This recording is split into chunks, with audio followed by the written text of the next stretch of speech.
यह घटना मध्य प्रदेश के धार जिले की है। एक सुनसान इलाके में जंगलों के बीच एक खंडहर हवेली थी। लोग कहते थे यह हवेली 150 साल पहले एक अमीर जमींदार की थी। जमींदार अपनी हवेली में तांत्रिक साधना करता था और गांव वालों की बलि चढ़ाता था। जब लोगों ने उसके खिलाफ विद्रोह किया तो जमींदार ने हवेली के सबसे अंदर वाले कमरे में खुद को बंद कर लिया। उस रात हवेली से चीखों और धमाकों की आवाजें आईं और सुबह तक जमींदार गायब हो गया। तब से उस हवेली का आखिरी कमरा हमेशा बंद रहता था। एक दिन कुछ कॉलेज के बच्चे, नील, रोहन, आस्था और पूजा, एडवेंचर के शौकीन थे। उन्होंने तय किया कि वे हवेली में रात बिताएंगे। गांव वालों ने रोका, बेटा, वहां सूरज डूबने के बाद कोई नहीं जाता। लेकिन वो नहीं माने। रात 11 बजे चारों टॉर्च लेकर हवेली पहुंचे। अंदर टूटी खिड़कियों से अजीब सी ठंडी हवा आ रही थी। दीवारों पर पुराने खून के धब्बे जैसे निशान बने थे। अचानक सीढ़ियों पर कदमों की आहट सुनाई दी, जबकि वहां कोई नहीं था। पूजा ने देखा कि एक टूटी खिड़की पर लाल आंखें चमकीं और गायब हो गईं।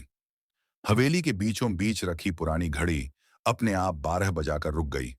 आस्था कांपते हुए बोली, ये सब रिकॉर्डेड साउंड्स तो नहीं? रोहन हंसने ही वाला था कि तभी दरवाजा अपने आप बंद हो गया। चारों जैसे तैसे हवेली के आखिरी कमरे तक पहुंचे।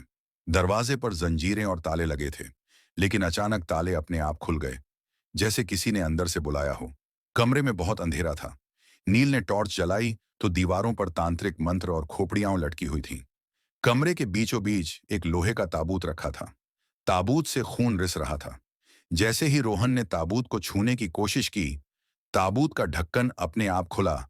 अंदर से वही जमींदार निकला। काले कपड़े, सूखी चमड़ी और लाल आंखें। उसकी हड्डियों जैसी उंगलियां सीधे रोहन के गले पर थीं। हवेली हिलने लगी, दीवारों से चीखें निकलने लगीं और घड़ी फिर अपने आप बजने लगी। टिक, टिक, टिक। नील और आस्था भागकर किसी तरह हवेली से बाहर निकल गए।